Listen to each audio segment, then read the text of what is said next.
Yo, everybody. Welcome to the CoinGeek Weekly Livestream. I am your host, Mr. Kurt Wuckert Jr., rocking live from sunny South Florida, and it is actually sunny today. We've had on and off thunderstorms whipping through as the Atlantic. We're having what the locals like to call a fish storm, in that the hurricane has curved north before hitting land and apparently threatening our northeastern friends and allies, but South Florida, or Florida as a whole, almost completely unaffected, except for the fact that we have certainly got a little bit of rainwater. I want to thank our sponsors, the Rock Wallet people, the folks behind rockwallet.com, the people that give you the completely non-custodial access to your keys for your Bitcoin Core, Bitcoin Cash, Bitcoin SV, Ethereum, various Ethereum-based stablecoins, and money, MNEE, the money token, the gasless token of everywhere, the BSV ecosystem and beyond. It's funny, every time I talk to people about stablecoins, if they have any context on what stablecoins are, and I let them know, like, I can send a penny and you can send that penny right back to me. I'm like, yeah, but what's the gas, right? Like, they want to know because they've done something on ETH or Polygon or somewhere, and they understand that you need a little bit of the extra. And I said, no. It is itself a sat. It is bundled together. You can send it right back to me. That penny is your gas, and it's all going to work out. And then we usually hug, and the world's a better place for it. So good times, everybody. Thanks to the Rock Wallet people, and which are mostly the same people as the money people. So we appreciate you. I also want to thank the Otherworldly TCG folks for kindly continuing to support the show. They will be giving away a whole deck of Champions TCG cards, or Otherworldly. The name change. They've been through 3 name changes in like a year and a half. So the Otherworldly TCG folks are so kind to give away an entire deck of cards to the question or comment of the day on the show. So please make sure you are sitting at your desk and typing out all of the stuff necessary to win those cards. You will need a hand cash wallet to receive them. Thank you to the Otherworldly TCG folks. I want to remind everybody, I have a bounty up. That's right. I am paying for information. And it has actually been, it has been bolstered. I was offering 5 BSV, which is like $150 or something like that. For anybody that can make me a super cool killer Kurt clip show, that it's not have to be the name of it, but I want to basically put together like a hero highlight reel. So like, this is Kurt Wuckert Jr. Bam, like 90 seconds of the really cool stuff. And if you create the best one, you will win that prize. But I have also had a number of other people say, hey, we will jump on this with you. So I think the prize pot is up to 10 or 15 BSV now. So if you make the best Kurt clip show, you get 15 BSV out of the deal, and that would be that's not bad, right? So good little chunk of money out there for you. But just make it, tag it, and then the cool part. This is, at least I think, is the cool part, is I don't want total rights on it. Like, I also want to make you popular. So if you're a really good content creator, I want to share in it. I want to let people know who you are. So I am paying you, and I am taking no rights to the media. I want to be able to use it, but I want you to use it as well. Share it on your channels, and then go ahead and make reels and clips and whatever else. And this can be for anybody that wants to do these. And maybe we'll turn this into a broader strategy for doing that kind of stuff. But I also want to thank you, sane people, my army of sane people, for pushing to get me onto more and more of these podcasts. I was on the Hotep Jesus podcast last Friday live, going hardcore with the Hotep Nation, and now I got people trying to get me on the Jake Shields podcast, which is among the spiciest podcasts in the space lately, because he is he's asking all the questions, so it's pretty good stuff. But he wants like crazy, controversial, and whatever. So we're pushing for that too. So let him know that, hey, he should have me on, and we'll talk about how Bitcoin was hijacked, and all that'll be pretty cool.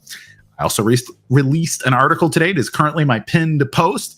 I am now giving away business ideas because I've had a lot of them over the years that I think will be really cool in the blockchain space, like the things that we actually need done, right? Like, hey, this would be a killer business for the blockchain. And I'm so sick of saying it, and talking about like, hey, do you want to do, like, I have too much to do, so I'm giving away business ideas. It's actually something I saw Gary Vee start doing a number of years ago. He just gives away business ideas. And he's like, I'm in a room full of entrepreneurs. What do you think the odds are that one of these will actually turn into a thriving company?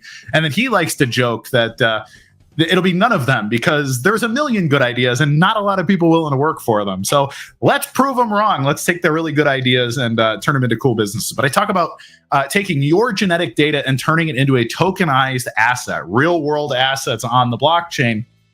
And what's cool about this is you can get all kinds of really great benefits for doing it, both from a security standpoint and also for your own health. And then you can monetize your own genome. And the reason, not everybody, but lots of people have genetic anomalies that make them predisposed to live extra long, or you might have some resistance to a disease that is killing lots of people in some other place. And so you can actually sell that data for scientific research and the development of CRISPR methods, specialized vaccines, et cetera, and you get to maintain your pseudonymity, anonymity, complete privacy, or whatever else because you're using a technology that is fundamentally private. And so I've been pretty pumped about this idea for a long time. It's something that I've been talking about in the blockchain space for a long time, and now I kind of mapped it all out. And if you're work in medical research, biotech in some way, like if you can start to get any of this done, I'd be happy to explain to you how the token part works and the Bitcoiny stuff works, but turn this into a business. Like it's billions of dollars. The 23andMe people are like spinning up a side company because their data is all, kablooey in their bankruptcy, but it's a whole bunch of things. But that's why you come to CoinGeek for tech talk you can trust, is what I'm being told are the things that I'm supposed to say. So we can cha-ching that one right there. Check that box, everybody. Tech talk you can trust. And I bet I could say it 3 times faster than anybody else could even conceivably say it. So tech talk you can trust, tech talk you can trust, tech talk you can trust. Bam! Kurt Wuckert Jr. did it. Anyways, this is the CoinGeek Weekly Livestream. We're going to play an ad. We're going to come back with Crypto Spartacus, who is, if you're one of the people paying attention, one of the most authentic, normal guys in the universe. I think there's this meme that A, we all work for Calvin, or B, we're all sock puppets, or C, like we're all just crazy people. And I think there's a whole lot of evidence that we're just the sane people, which is why this is what I call my audience now. The sane people tune into the CoinGeek Weekly Livestream to talk about BSV, and Mr. Crypto Spartacus is one of those people. So we're going to play the ad from Rock Wallet, and we will be right back.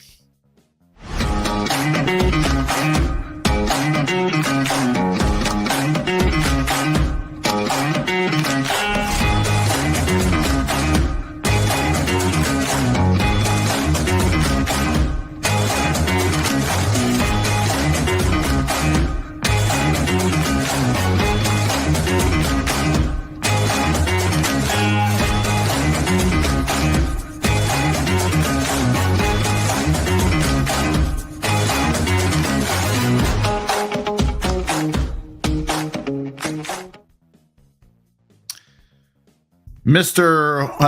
What's the right way to say your name? Is it Horbay? How do we say this? Just the way it looks, Horbay. Horbay. All right. Some of these, you're Canadian, right? I am, yeah. So the question.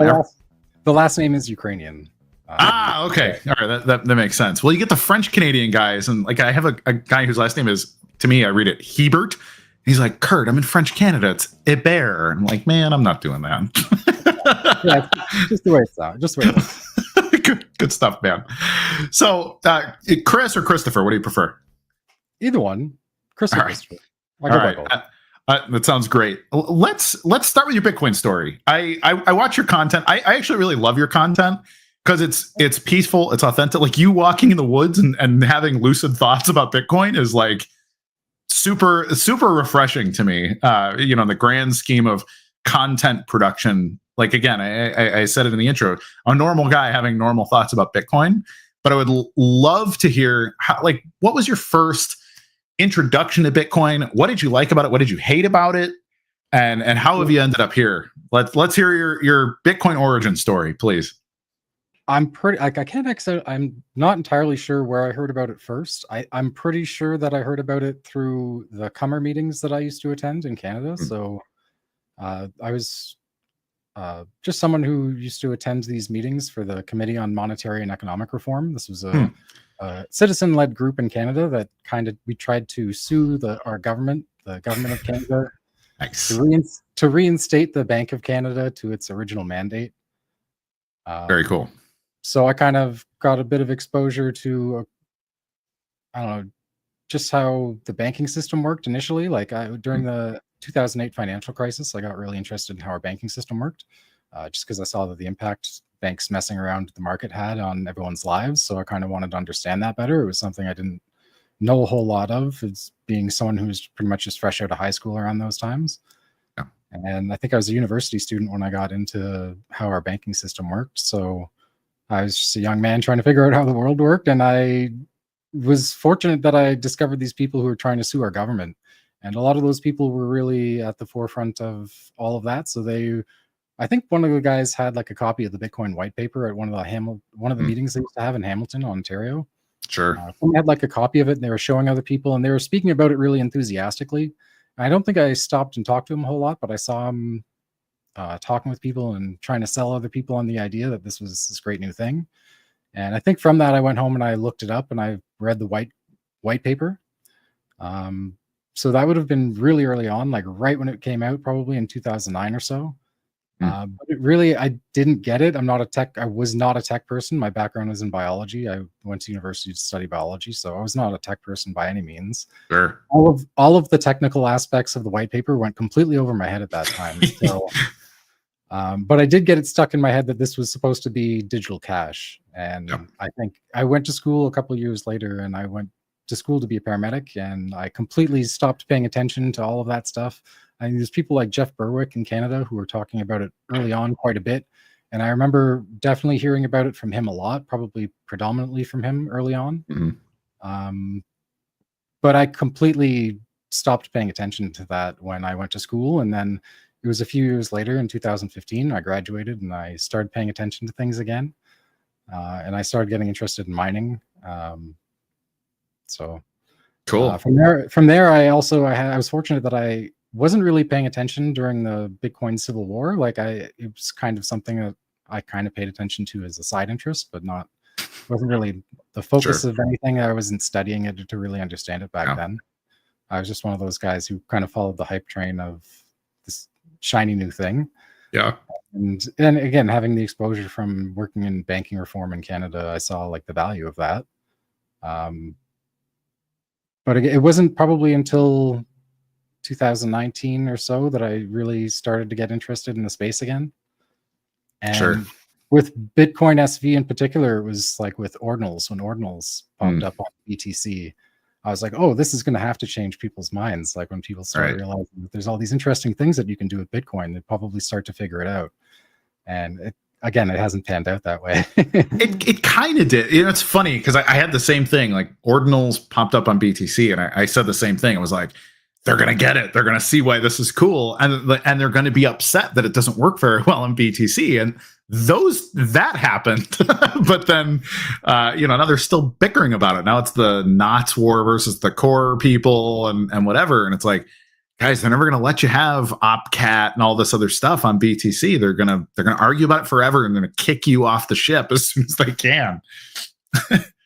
Yeah, I think there's certain people who see that though, and there's certain people now I think who that kind of snapped them out of the trance that they were in, and they kind of see through that there's a certain deception that's being had at a high level there that the general population hasn't really figured it out. I was expecting it to be more of a breakthrough, but I think there's always resistance.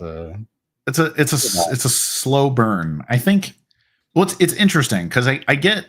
Every time I talk to normies, like people that even are outside the norm, like your libertarian types or even just separatists, they know something's wrong with the world. The government's screwed up. It's a weird bank state corporate fascist model or whatever that we live in. And I think there's a lot of people that intrinsically understand there's a problem. And then but it manifests itself in very different ways. You get the people who are like, I'm just going to vote for Trump. Trump's going to fix it all. And now all these people are, like, there is no Epstein list and you're not getting the Fort Knox audit. You're not, all these things that I think a lot of Trump people are like, man, we're finally going to do it. And then Trump's kind of reneged on a bunch of the really cool stuff that Trump was up to, and then kind of threw a couple bones to people. And now people are back like, now what? What do we do? And I love that your background story has to do with trying to sue the Canadian government, because that's the kind of stuff I was into similarly, like 10, 15 years ago, that kind of got me into Bitcoin too, is a little bit at this like end the Fed and some of the Occupy Wall Street sort of that group. Like there were a lot of antagonist groups, but it was the same thing. They're like, okay, so is Obama gonna fix it or what? It's like everybody, they get this big idea, they understand there's a big problem, and then there's like the solution that people start to walk toward ends up being like, well, guys, it's not actually going to fix the problem here. And I think even with BTC, you get those guys who are like, yeah, man, buy BTC, hodl. And then at some point, like, end the Fed and freedom happens. But like, there's no, like, what are those steps for people? And I just don't understand. I don't understand like where that disconnect is or why it exists. How do you think we get there? Like I always ask people, if you had like $1 billion and a magic wand, what would you do to really like knock people on the forehead and say, hey guys, like this is the path forward? Go. I mean, personally, I would always say like countering the narrative is probably how I would invest my money. Just because I think like if you leave a lie unchallenged, there's like a great like danger in leaving a lie unchallenged. The problem is that these people who are lying about a lot of things, they're unchallenged, and it's not even that they're promoted. Like it's unfortunate that I think a lot of people, if you want to find out about Bitcoin now, you're going to find that like someone like Michael Saylor is going to be your first exposure. So you're going to have this charlatan who's setting your initial impressions about what Bitcoin is, what it's supposed to be, what it's supposed to be used for, and how you're supposed to use it. So it's not the best situation just in generally for the crypto market, where if people want to come to the space from outside it and get informed, they're running into bad actors who don't really have their own interests in mind. They want to exploit the ignorance of those people. There's this education gap in lots of different sectors, and you'll find everywhere in society where there's a massive education gap between the average person and the experts. The experts often leverage their expertise and their knowledge over the ignorance of people who don't understand those things. And it becomes predatory. It's just a part of human nature. You find it in all different parts of society. And I think like those of us who are in the big block camp have done a poor job of countering the narrative. And especially because it's so ridiculous. I think like it's so easy to mock 7 transactions per second. And you don't do a good enough job of emphasizing just how ridiculous it is that they're trying to build the future of finance on blockchain that operates at 7 transactions per second. It's just, when people say outrageous things like that, they don't get challenged. There isn't someone who stands up and be like, how are you going to do that when you can only process this amount of transactions per day? Like you're going to congest the network, and what? Everyone's just going to pay an outrageous amount to make their transactions go through. And even then, you're just going to have people paying to get ahead. The transactions will still get congested. Well, and it's funny because I'm one of those voices that has been saying the same thing since, I don't even know, 2016, 17. I think it's funny you said you sort of missed the Bitcoin Civil War era a little bit. And I was a little bit the same. I was trying to get married in 2015, so I missed like the beginning of it. Like I come back from like the honeymoon era and whatever, kind of get back into like crypto whatever in 2016 as Ethereum's starting to heat up and stuff. And I'm like, wait, like the idiots have won the argument and they're like in charge of things. And then it gets into like this, it's just insane to me. And it's literally, I haven't been able to shut up about it since, but I had a really humbling experience actually shortly around that, like around the time of the Bitcoin Civil War, where I was working a shift with another paramedic who told me a bunch of like the details of this that I just was not aware of. And he was looking at me like I'm an idiot, asking me certain questions. And I was like, it struck me that, yeah, I was an idiot. I had no idea what I was talking about. And he really did. He actually really understood like the technical reason why you need bigger block size to allow the transaction Right. throughput. And like, I was like, oh shit, like there's something going on here that I'm not aware of. I'm going to have to like investigate this further and actually figure out what's going on here. So I was really lucky that someone like pointed out to me that I was following the hype train and not what actually made sense. Yeah. But again, I wasn't someone who was paying super close attention. So that really prompted me to do that, to actually figure out what was going on, how this actually works, and to stop paying attention to people who just have like the appealing narrative. I think it's unfortunate that easy money has greater mass appeal than like hard fought freedom and like working for things to actually earn it. I think the psychological manipulation that's happened in the market has preyed on people's desire for easy gains and easy money. Yeah. And it's been easy to make people sell out in the crypto market. I think a lot of the end the Fed people, like it's weird to me that it was predominantly end the Fed type people who were in the Bitcoin space to start. Everyone that I knew for the first few years, I didn't know anyone who was into Bitcoin except for maybe some really like geeky tech people who thought it was kind of cool technically. Like 95% of us were end the Fed, like Ron Paul, libertarian type people who really just wanted an honest form of money so that we weren't forced to work for the banking system that can create it from nothing. Right. Yeah, no, it's very weird. And then especially because, you know, when you sit and explain the big block Bitcoin thesis, once you hear it, you can't unhear it. And I can't tell you how many people I've actually kind of red pilled on that. And they're like, yeah, no, that makes a lot more sense than this BTC thing.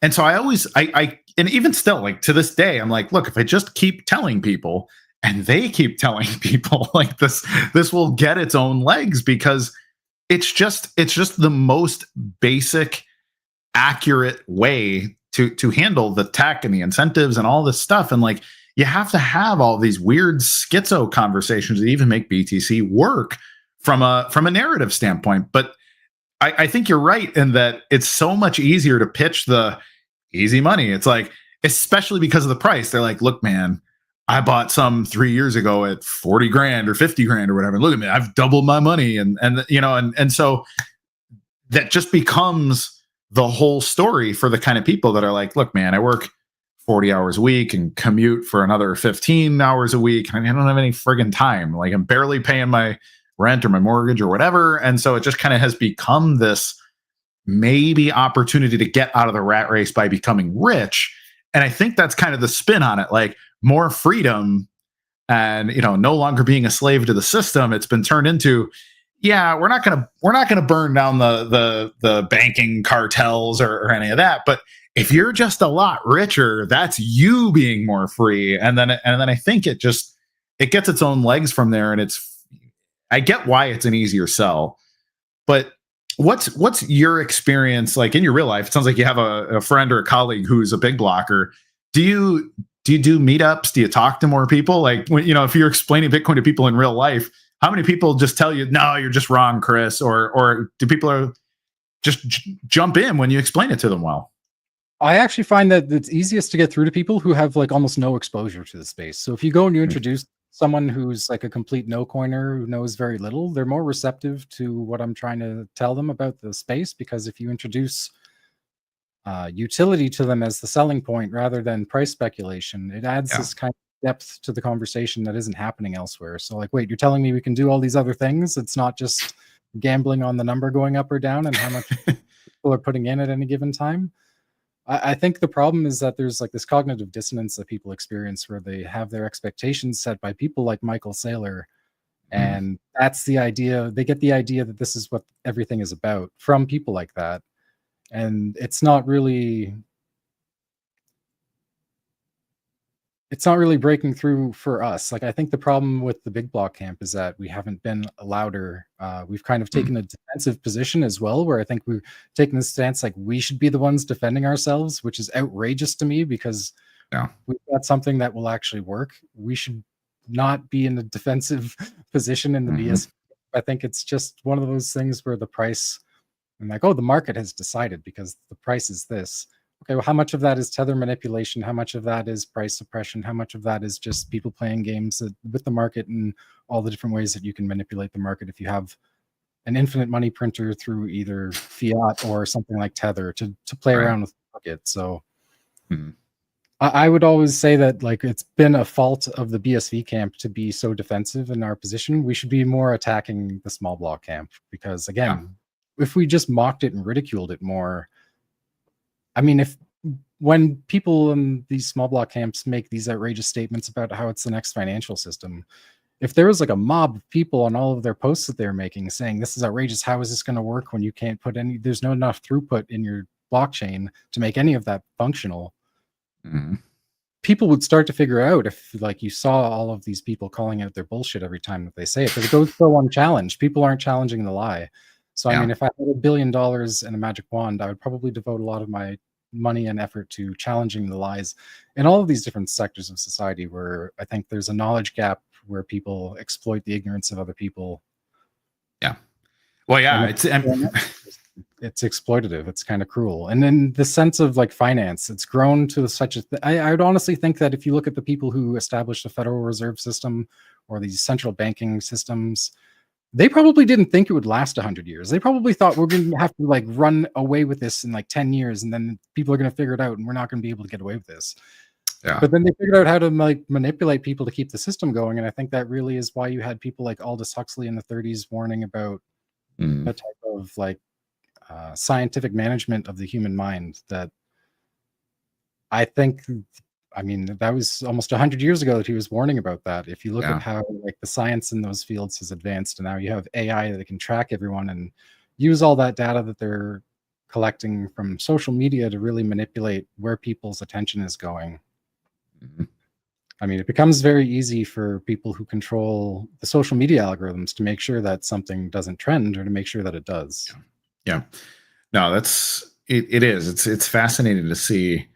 You know, Huxley's such a good example. I wrote recently about like Meyer Lansky and some of these people too, who are like super into social engineering in like the 60s and 70s as well, and just like then their work turned into like MK Ultra, and then that turned into, you know, the CIA, you know, claims that these programs went away, but they really just got bought by Silicon Valley firms who are like, oh, okay, well, the US government can't use mind control anymore. You want to come work for our company in the marketing department? And so we've got like, you know, the same terrible malfeasances, but just being used at the corporate level to keep people hypnotized into the kind of crap we do now, right? Like your Instagram, TikTok, whatever. Like, you know, I'm doom scrolling and arguing with people about politics that don't actually matter, and all of this kind of stuff, instead of, you know, seeing the forest for the trees and realizing like, holy crap, I built a prison that I'm living in. and there are ways out of it. Actually, if I were to just stop playing the game and move forward with just a little bit of like self-awareness about the nature of the prison. And man, it's just I don't know. I just find it so bonkers. And I'm always curious to hear like people who have sort of discovered the same thought pattern in parallel. Like you and I don't really know each other, but you know, I can, but you know, I see your post and I'm like, oh, Chris is right. Like this is good information, you know. But it's fascinating to me how few people do the same thing, because they want to be part of the zeitgeist, or even worse, I think a lot of people even see what's bad or predatory, and instead of trying to free people from it, they want to keep the system going because they think that they might be able to be the people in charge of the prison if they play their cards right. And I think that's the even scarier part. Yeah, I think that kind of plays into like the demoralization of it, where people kind of give up the idea of even like reaching for a higher ideal, where they just kind of accepted that this is the way things are and like we're not gonna get out of it. And I think there's like a lot to be said about what you said with the social engineering. Groups like the Fabian Society, that like they started like more than 100 years ago, like in the late 1800s. It's like the socialist movement started in the UK, where they wanted to infiltrate different groups within society and push social change by osmosis, by pretty much just infiltrating different groups that were influential and spreading their influence by latching on to other influential groups. And if you look at like what their objectives were 100 years ago and how much society has changed and the way society has changed, they've been extremely successful in altering the way people operate in society. And if you look at some of the writing of the people who were part of that organization, they have like a way of looking at the human population almost like lab rats, where it's like, we're going to introduce this change and it'll cause this slow effect. It might take 50 years, but we'll have this change in people's behavior over the course of like a generation or two. Yeah. And it's scary when you think of what those people might be doing with all the data that they're harvesting through social media and stuff. For sure. Well, it's, it's funny. I bring up Hegel, not a ton, but I'll bring him up and talk about like, thesis, antithesis, synthesis. And this is like this very Fabian idea about like, okay, you have what is, so make a proposition that is preposterous, but if you force people to debate between what is normal and what is preposterous, they'll meet in the middle. So all of a sudden, preposterous, about half of it has become part of your base culture now. And so now you just do it again. You add, now what's preposterous in the next decade? And you keep moving it this way, right? So you keep creating like this destruction of what was. I tweeted, I don't even know, a month ago, and said, stop normalizing things, because it's normalization of weird ideas has been like this backdrop of the last 100 years of Western society, where we take preposterous and we start saying, but maybe there's something good about that. And then we debate it. So you get your conservative types who start saying, no, man, we're just not doing that. But you're talking about it, and talking about it, it starts to tell, like, your kids are listening, your neighbors are listening. It's like, I didn't even know that was an option. And so just the debate about it starts to put an earworm into people's heads that, maybe we should do crazy, preposterous thing. And now we live in this preposterous world that I think, the Fabian Society would be very impressed with how effective that they've been, frankly. And, to the point where you get like this underlying presumption that there is a goodness about hard left-wing thought or communist thought generally, or like, well, it's coming from a place of good intentions and all these things. And then, and then it's not even, it's just such a weird animal, because like that's where our mainstream government culture and universities and all these things have accepted the absurdity. And it's been to the severe detriment of all the things that actually built the fabric of society that makes society function. And I realize a lot of it, the folks watching the show are like, what does this have to do with Bitcoin? But ultimately, actually, I have a good segue for that. I'll let you finish. Take it. Let's do it. I was just going to say that actually all of those things, they kind of they flow into technology as well. Like the way that you set up a grocery store, like where you put the products in a grocery store will affect how much each of those products get sold. If you put it at the bottom of the shelf, it's going to sell less and it's at eye level. It's very much like that with app development. The way you develop a user experience and how you develop an app, the way you lay out an app, where you place a button, even things like that, they have like a massive influence on how much people will use the application. If it's something that flows naturally, it's easy to use, people will get hooked. You can design it in a way where the buttons are placed in a way that makes it addictive. You can style it like a casino game and make it seem like something that's addictive and familiar to people, and then they engage with it the way they do those familiar things. There's lots of different ways that you can apply psychology to app development, which is actually something that when I get bored with actually coding, I've been spending time like listening to audiobooks about app development and things like that, where you can use different psychological cues and just how you place buttons to design things in a way that'll make them either more addictive or again, purpose-driven design that applies in app development as well. For sure. Well, let's talk a little bit about, what are you developing and why, like what are the key things about a scaled Bitcoin, BSV specifically, but a scaled blockchain system in general that allow for novelty the way that you see it? Like why bother with monetizing data, monetizing actions or those kind of things? Can you like walk me through that from the standpoint of an app dev, and therefore like somebody with a little bit of entrepreneurial sense and a developer mindset? Yeah, I mean, there's so many different things that you could apply the blockchain too. But there's certain things that I feel like it makes sense. It's a smart application for it. Things like citizen science, the thing that we're putting temperature data on the blockchain so that it can't be doctored after the fact. I think that's really, really smart application. I think we should apply that in other areas as well. I think things where during the pandemic, there were lots of people who had studies about what was going on that they couldn't publish. They wouldn't get places to publish their journals or their scientific literature. I think scientific literature publishing, having everything that is typically censored, using the blockchain as a platform to publish controversial subject matter or science, I think that's really smart, because then you can kind of circumvent the centralized gatekeepers. I think that'll be a good selling point for blockchain in the future. I think there's a lot of different gatekeepers in a lot of different industries, and there's a lot of people with an interest in adopting blockchain, but they don't realize that it's a solution to their problem because they mostly hear about it from people like Michael Saylor instead of, I don't know, the big block camp. So they're not realizing there are these technical solutions to real world problems. And I mean, that's really where my focus is. The thing that I'd like to start out with, there's a couple projects that I'm kind of working on that I'm willing to talk about. One of them is just citizen science for psychedelics.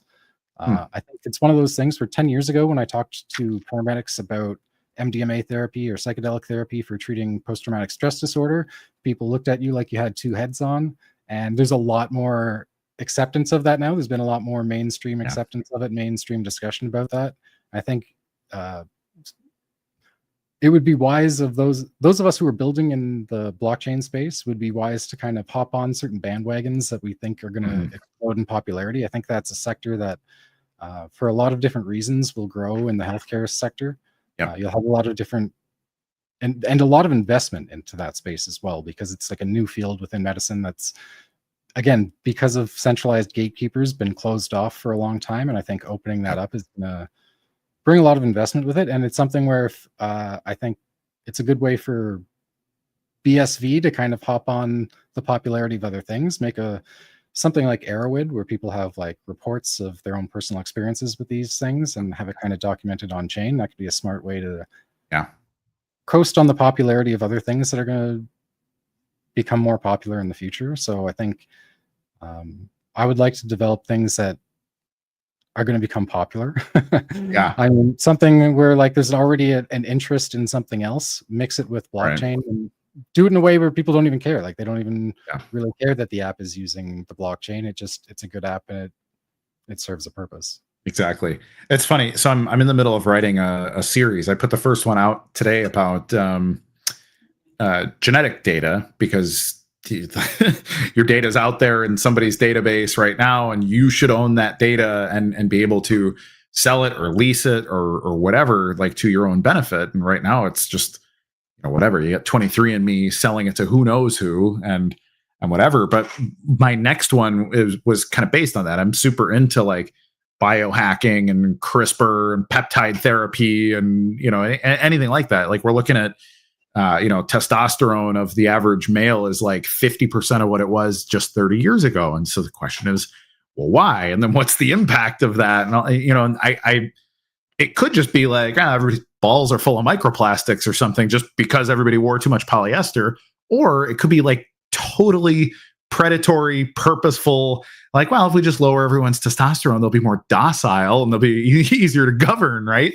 And so it's another one of those things, like you mentioned weather data or COVID information or whatever, where it's like, who has the real data? I don't even know. Is global warming real? Is it fake? Like, both sides don't want to trust each other. And it's like, well, you're funded by the UN or Bill Gates. And the other side's like, well, you're just funded by big business or big shipping companies or whatever that just want to pollute the universe. And so we can't trust each other's data, but allowing that data to be stored and tracked on chain in a way that everybody can audit, it lets you just see like, hey, here's the real data. Like make of it what you will, but the data is not manipulated. And then you can start to maybe depoliticize it just a little bit. But that's I hate the magic thumbs up. I don't know how to turn that off. But my next article, I want to talk about exactly that kind of thing. Like people reporting you mentioned MDMA, things like people doing like ketamine therapy is another one that like 10 years ago, people were like, isn't that for like cat surgery or something? And now like you can go to totally mainstream psychology and like microdose ketamine to have like these breakthrough therapy sessions with like legit doctors who, it's not weird fringe science anymore. So you're right in that it's starting to go that way. But it would be really good to sort of decentralize the research, like let normal people research on themselves if they desire to, and then let that data be shared globally so that we can all learn. Yeah, I think what you were saying about healthcare stuff. I think there's like a real threat right now where there's a giant push within healthcare globally to digitize health records. Yeah. And I feel like there's going to be this huge push to extract that data and then essentially just use it, harvest that data in a way where people probably, I mean, if you explain to people how our data is harvested and sold from social media sites, people don't really like that. I mean, the healthcare data, do we really want systems built that way where powerful interests can extract that data and use it in different ways? And it's like you said, like it's very concerning to me that there isn't alarm bells ringing about the decline in male testosterone. Yeah. To me, that signals that the gatekeepers see this as a problem and they're allowing it. Like me, as someone who's studied health and medicine my whole life, it's alarming to me that we've allowed this to go on without a massive public like awareness campaign or some sort of massive coordinated effort to counter this. It almost really seems like either they want some sort of decline in population or just to make people more docile. Yeah. And there's certain things where I understand that, I don't know, pesticides are used because they make farming significantly more efficient, but there's ways around that. Now we didn't have robots that could pick weeds out of crops, and we probably don't need to use all those chemicals anymore, but there's a business model that has to be replaced slowly over time. And I think that much like Bitcoin in certain industries, changes have to be kind of slow. You kind of have to absorb. Industries can only absorb a certain rate of change, otherwise things collapse. So there's like a controlled transition phase where you have to kind of phase things out just from an industrial standpoint. And it's really unfortunate that we've structured so much of the world around how our economic system works that like we'll continue poisoning ourselves for a generation or two and damage our young men just because it's in like our financial interests to phase things out gradually so it doesn't have like a catastrophic impact on whatever we're doing. And no, it's hard. I think just looking at things that way too, I think that's also why I'm optimistic for BSV. I think eventually over time, people don't want to poison themselves. And eventually they're going to realize that they've been allowing themselves to be poisoned. Their minds are being poisoned against their own interests, that they're choosing to finance systems that are never going to work to benefit them. It might make you some extra fiat, but you're still stuck in that fiat system. Exactly. And my own personal interest in what I want to do in the space is kind of direct things back towards like a society that works in the general interests of the average person. We've kind of all been hijacked and we're all kind of working towards the interests of what Wall Street bankers really want for society. And they don't want the same society that the rest of us want. And I think it's there's this bold push by people like the World Economic Forum to say, oh, you're going to own nothing and be happy. Like it's a bold thing to say that to 8 billion people who don't share your interests. And I don't think it's going to end well for those people. I really think that like it's outrageous that they think that they can control society to the extent we're like in all these different countries. In Toronto, the biggest city in Canada, we have all these major cities that have signed on to climate initiatives where they're going to tell you you can only have meat a certain number of times a year. And again, if I warned people about things like that being planned 10 years ago, but now it's on government websites. So I feel like there's been this massive shift. I think I was someone who was into the privacy space early on because I found out that the government was spying on me in 2012 when I applied for my firearms license. And nobody believed me when I even told them. Like I had a over the phone interview and like an in-person interview with this RCMP officer, and they asked me if I they asked me all these weird questions. They're good cop, bad coping me, but they wanted to interview my father and my girlfriend at the time as well. And it was weird to me, but they ended up asking my dad what my political views were, and they asked my wife she's my wife now. They asked her if I thought I was a free man on the land. And essentially, that was just a group that I had been researching. It's like a sovereign citizen movement. Yeah, sure. Yeah, makes sense. But essentially, they told me that they were spying on me and what I was looking at online. And in 2012, if you told people the government was watching what you did online, it's like you were a crackpot, foil hat wearing conspiracy nut. Like, I think there was actually people who cut me out of their lives because they thought I became like a paranoid schizophrenic. Yeah. Because until Edward Snowden came out with those revelations in 2013, it was a conspiracy theory that the government was spying on what you did online. And I've always kind of had this perspective because I was someone who found out about that like a year before everyone else, and really treated poorly by people when I told them about it. Like, they didn't even believe me because it was like, oh, you're a nutter if you believe that. Yeah. Stockholm. There's weird things that I've seen in society where like a narrative that people would have never accepted, like after the Edward Snowden revelations, it didn't stop government spying. It normalized it. Right. And I have this weird feeling about that. Like, this guy who came and revealed everything, like, it didn't stop any of it. He fled the country and everybody just accepted it. It was this weird thing to me because I thought for sure, like, oh, like once people found out that's what's going on, people are going to want this to stop. But it was the normalization of it that occurred. And I think there's a lot of that's happened with things in crypto too, where like I know it's people like Daniel Krawitz. He said that like, he never thought that the big block camp would take off. Yeah. Or sorry, that the small blocker narrative would take off. Right. But then it just became normalized and wasn't challenged. And it's just, you have this lie that becomes normalized and doesn't get challenged. And now you have all these people that are probably going to get hurt if that all collapses. I mean, I don't know how long they can keep this game going. Yeah. But I also like what you were saying earlier, what you said earlier about how you thought that if everyone just kind of tells everyone that things would kind of eventually the tide would eventually turn. I also thought that about the banking system in Canada 10 years ago. Yeah. And then we elected a central banker in our most recent election. So that is a lesson I think that has to be learned there, is that you have to be the louder voice. The louder voice is what wins. It's why Hitler kind of used that propaganda technique. If we repeat a lie loudly and often enough, it becomes the accepted norm. Yeah. No, for sure. And I think that's why the BSV camp is on the defensive, where we're always kind of defending ourselves. And I don't think that is really even shouldn't be justified. It should be the other way around. And I think we need to flip the script on that. What are some practical ways to mobilize that? Because, again, like that's how I live. I bring it up essentially every day, and that, it's like the cornerstone of my social media profile. But, how do you get more people to do that and do it effectively? I think it's just amplifying the existing things that we're doing. So like I personally, during the pandemic, I was like, I can't not speak out. I'm gonna like start making YouTube content or something like that. Like, I don't care. It'll just help my mental health to like challenge the lie, especially when I feel like it's something that's harming people, right? So it's just amplifying our efforts. I personally, I want to make a documentary about how our banking system works in Canada. That's kind of something I've got going on the back burner, because I felt like I've told every single person I've interacted with over the last 10 years, that every single person who knows me has gotten a lecture on that. Sure.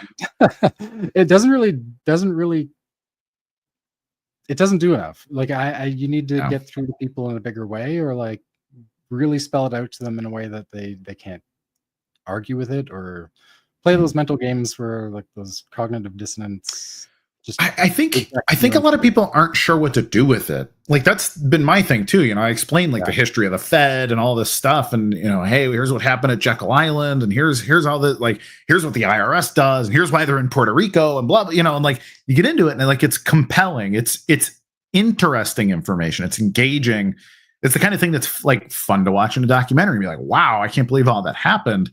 But then at the end of it, I think people aren't sure, like, well, okay, so what do I do about, like, I have a bank account at Chase, and do I pay my taxes at the end? Like what? people don't really have a practical way to engage. And I think that's where it turns into, and I see this in myself, like I'll be explaining it to people and be like, am I asking you to like revolt? Like, I'm not even sure what to tell normal people to do about it in the first place, other than just, hey, like, I just want you to know.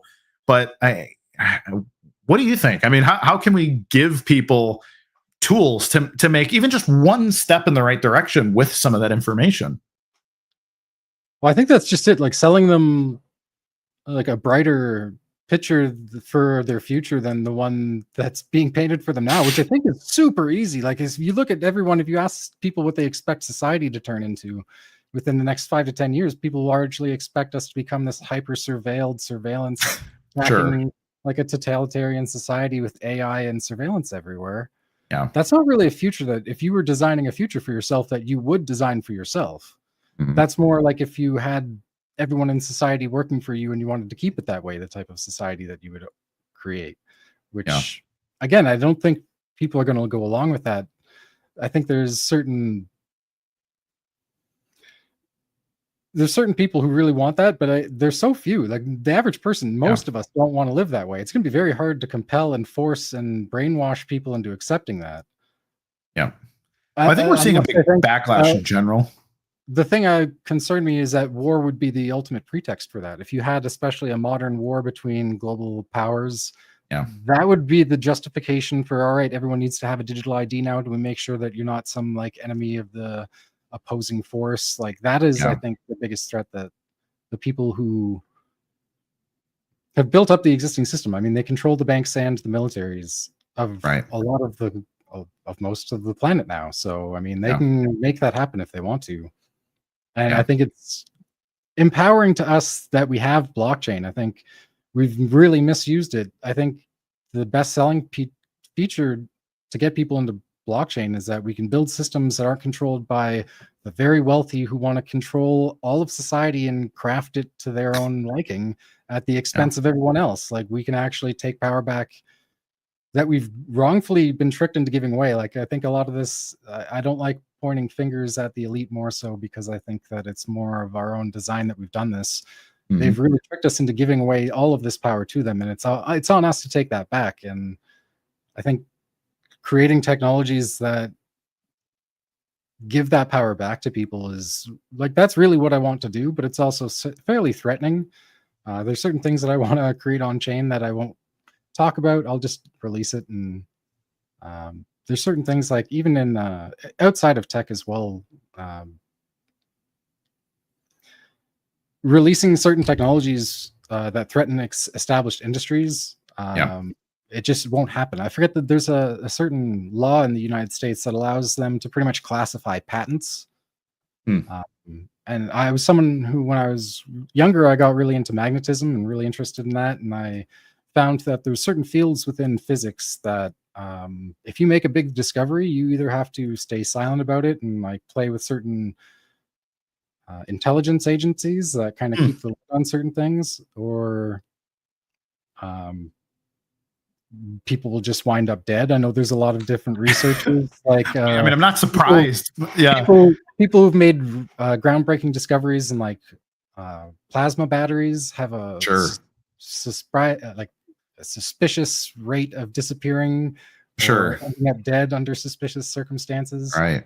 And I feel like blockchain publishing solves that as well. So that's something that if you could publish things like that on a blockchain in a way that they can't just erase it after, that's something that's an interesting idea to me, but it's again kind of threatening idea of the powers that be. So no, for sure.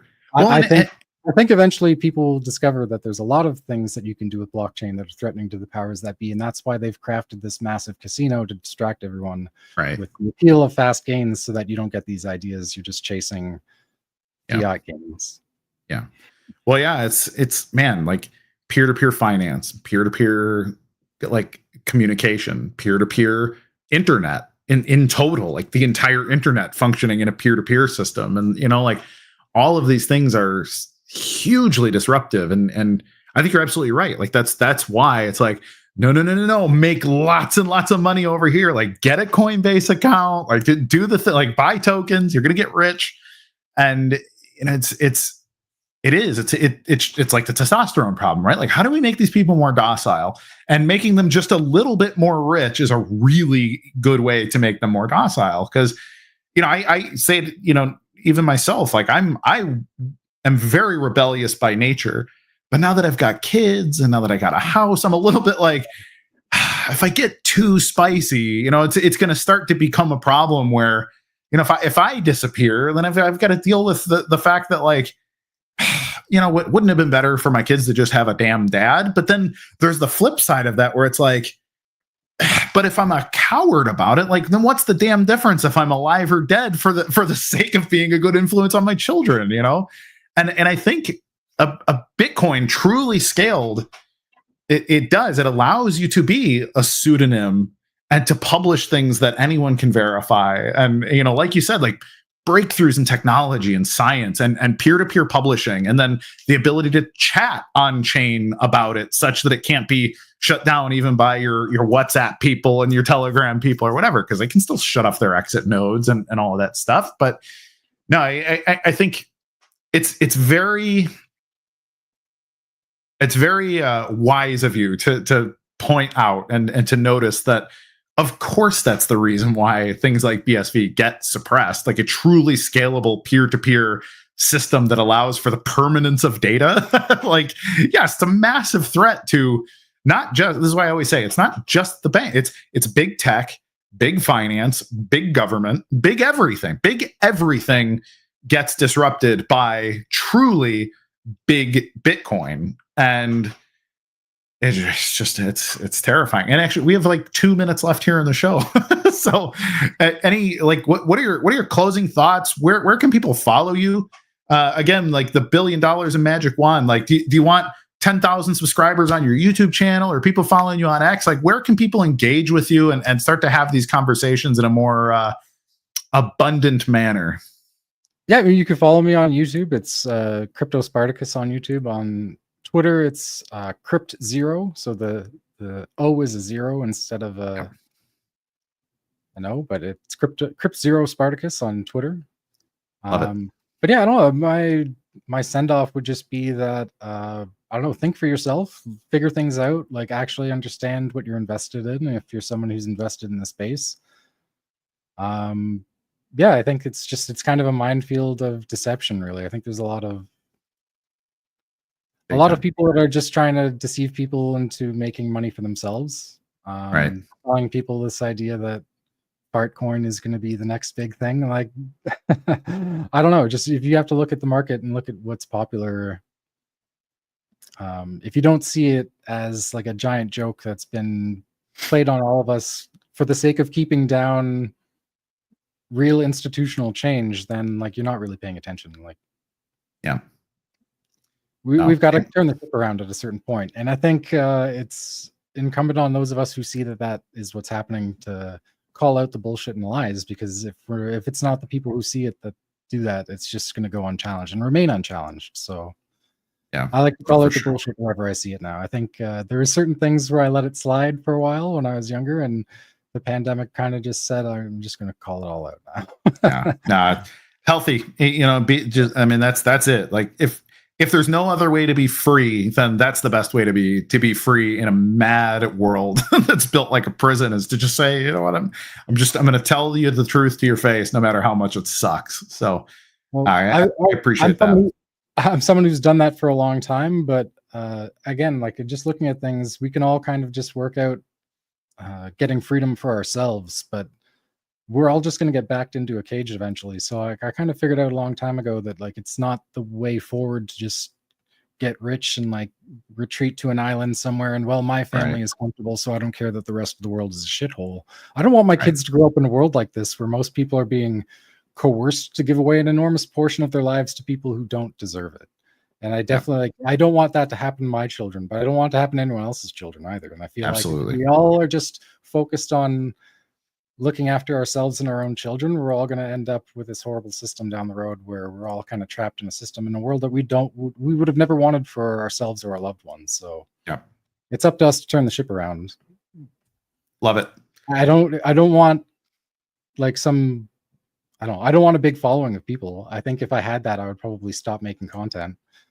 Because I kind of think fame makes you stupid. No, Like, I you think know, it's also just one of those things where once you have an audience, you kind of want to appeal to your audience. So I don't know. sure. No, that's fair. I'd probably change to a platform where it wouldn't damage me as a person if I got famous, or just I just it's an interesting point, especially, you know, when you got advertisers and all this stuff, and it's like, well, we don't want you to talk about this and that, and it is a weird conflict of competing interests where it's like, well, this has kind of become my career, and you know, then it's wild. Yeah, like I think everyone should try to be a catalyst to a world that you actually want for yourself and your children. Because if you're not doing that, then you're doing it for someone else, and they're tricking you into building a world for yourself and your children that you definitely don't want for yourself and your children. So pull your head out of your ass and figure out what's going on, right? Let's close on that. Chris, thank you for coming on. It has been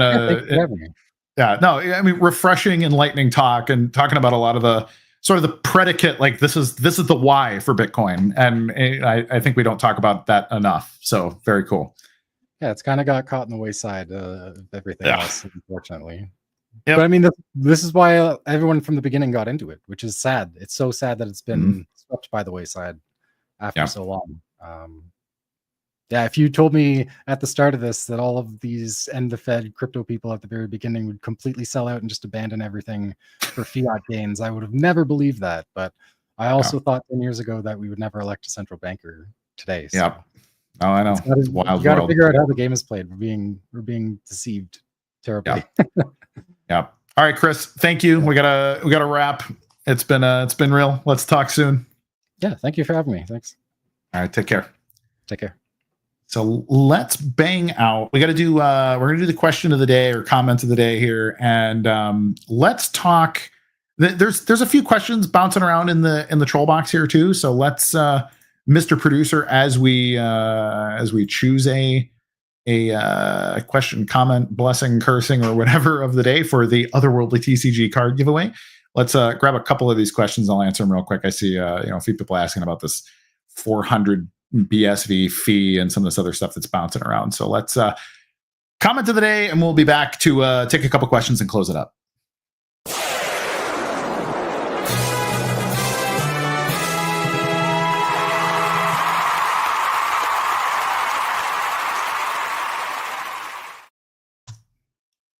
Got hello, Kurt from the Netherlands. Man, Bogdan, that was that's what we're going for. Comment. All right, Bogdan, reach out to Real CoinGeek on X here. We'll get you your Otherworldly TCG cards, and let's take a couple of these questions here, and then we'll wrap in 2 or 3 minutes. So let's. What you got, Mr. Producer? So actually, I do. Do you know when Rockwallet will have finished corporate BRC 100? No, I do not. I don't know Rockwallet's development roadmap. Unfortunately, I know it's a BIP. I always mix this up. Is it BIP 37 or BIP 39 based hierarchical deterministic key schema for developing or for generating new public keys from your private keys? And BRC 100 is like a newer way to do that. And I don't know what their path is, but I generally like the BRC 100 standard. And unfortunately, I don't know when that's coming. Ron, I see you having this conversation in the troll box. Rumors the 400 BSV fee was a backdoor bug and users contacting BSV to no avail. Is this true? So let me start by saying I have no idea. I can't validate that myself. I do know that the person who claims that it happened mentioned to Deggan, reached out to Deggan on X to discuss it. I haven't talked to Deggan about it either. I know that he took his code repo down to double check how this could have happened. And I don't want to be accusatory, but just at a glance, looking at the transaction, so you can go see. I think it was Cuve Pool that all of a sudden had a 400 BSV fee in that block. And I looked at it and it just looks like a very simple transaction, which strikes me as either somebody deliberately added it as the mining fee or somehow accidentally added it as the mining fee. But I don't see how it could have been done maliciously, given that I have some experience with the tools because I've had a lot of people reach out because they have Centbee issues. So I spun up a CentB wallet, and then I have used various recovery tools to see, okay, how do they work? And I have seen nothing that looked like this. Now, I don't have any personal or business connections to the CentB people or necessarily to Degen or BSVA or any of these people necessarily, except for the fact that I have like personal relationships. Like I know who they are. We have comms. We work together when appropriate. But something about it just seems fishy, and it just seems like, in my opinion, kind of a perfect PR thing to be like, well, here's another problem to be scapegoaty about. I do know that Degen is trying to figure out if the issue was on his end with his code, and then ultimately, intends to reach out to the guy who says he was reaching out to BSVA and see if there's something that can be done to figure this out. But the other problem is that to validate what actually happened, you'd kind of need to have access to the other guy's private keys and some of these other things. Like you'd have to sandbox it and redo the exact same process that he did, and then there's a trust problem there. And so ultimately, I don't know. I know Degen real well, and he is a straight shooter and a good developer. And it's not a complicated piece of code that was created in order to do this either. So really anybody would be able to audit this. And I think it's very curious that, the kind of the typical enemies of BSV were very quick to have a whole breakdown. And here's why things like this happen on minority scam forks. And I don't know, doesn't pass my smell test. I truly feel for the person who, lost the 400 BSV, if that's what happened. I have seen people do this by accident when you build a transaction, especially in like command line interface and this kind of thing. If you're not super experienced, and maybe you're unclear about what inputs and outputs go to what outputs as you're generating a new transaction, like it could have been a fat finger thing too. But I don't see any reason why it would have been a malicious piece of code or even an incompetent piece of code, because the code here that we're talking about is very simple. And so it seems to me it could be the kind of thing where it was, again, a fat finger from somebody who's inexperienced in doing these kind of things, or it's some kind of bug somewhere that I have not been able to reproduce myself, and I don't have any I've not heard anybody else say that they've discovered any such bug in looking through whatever the heck happened. So it's weird, but I don't see a reason necessarily to assume that it was malicious. Of course, unless you are a block streamer and you have every reason to pretend that everything that happens on BSV is malicious, which is exactly what happened, is that there was, immediate concern trolls out to explain why this is the kind of thing that we should expect to happen on the scam fork BSV. And so it just, I don't know. I don't like it. I have not been able to reproduce it, and I have had, it's got to be 100 people at this point ask me, what's going on with CentB? When's CentB coming back? How do I get my coins off of CentB? And I have tested some of these things. I have looked at the code on lots of these things, and they're all very simple. So it's, basically, I don't know, but there's something fishier than bad code going on here. And it strikes me as just another way to make PR to make people, afraid of BSV again. It's kind of how it strikes me. So let's take another question or two if we have them. I've been trying to get a hold of you, Kurt. Casey Atkins. So I did see this. This is actually one of the ones I wanted to bring up. Reach out to me on X. I don't like. I think your account is Casey Atkins on X as well. So I don't know why I wouldn't have seen your DM, but send it to me. I do check my DMs, and I'd be very happy to see whatever it is that you're doing here. Do you have original content, clips, etc.? So presumably Dave is asking about my bounty to create a, this is Kurt Wuckert Jr. hero reel. I don't have a ton of information in my own library. I kind of just let everything be out in public. But if you search my name, if you just go on like YouTube, for example, and type the name Wuckert and then filter by total views, you'll start to get like some of my biggest interviews. So it would be like the Hotep Jesus debate with Peter McCormick, me on the Patrick Bet David podcast, me on like Kitco News or some of the Fox News appearances and that kind of thing. And you can download that information, or you download those videos, and then Yeah. So then take that information and I just want somebody to create like a 60 to 90 minute clip that makes me look very, very cool. And not just for me. It's not for my ego. It's not for me to just share and be like, look at everything I've done. The point is that I get lots of people who say, Kurt, we really want to get you onto various podcasts. Like, how do we solicit them? And I think it would be a really good tool to have that information, just to say like, hey, here's 6, 7, 8 really good clips of Kurt being Kurt on some other big shows, and here's why you might want to have him on your show. So it's for the community. I want the community to be able to grab here's Kurt Wuckert Jr. and paste it into, when they talk about why I should be a guest on a podcast. So I want to crowdsource it for 2 reasons. I just want to generate stuff for creative people to do. I want to know who's creative out there and makes really cool stuff. And I also want it to be an opportunity for those creators to create their own content that includes stuff about me. So if we can sort of work in tangent with each other, maybe you could become my full-time or part-time content creation partner, and we can work together. So I think that would be a cool thing to do. So, all right, it's about 10 minutes after 3. I'm going to wrap it up. I'm going to do wet my whistle and have a little bit of lunch. Everybody, it has been an honor and a pleasure. I really, really appreciate you joining me on these shows every Tuesday at 2 p.m. Eastern Standard Time for the CoinGeek Weekly Livestream. I want to remind you to be good to each other, because if we can't be good to each other, then the rest of it is ultimately, what's the damn point? And go out there, do something good in the world. Pray for your friends and be a friend. Be a good friend to everybody. And that's it. I'm Kurt Wuckert Jr. I will see you next week. Goodbye.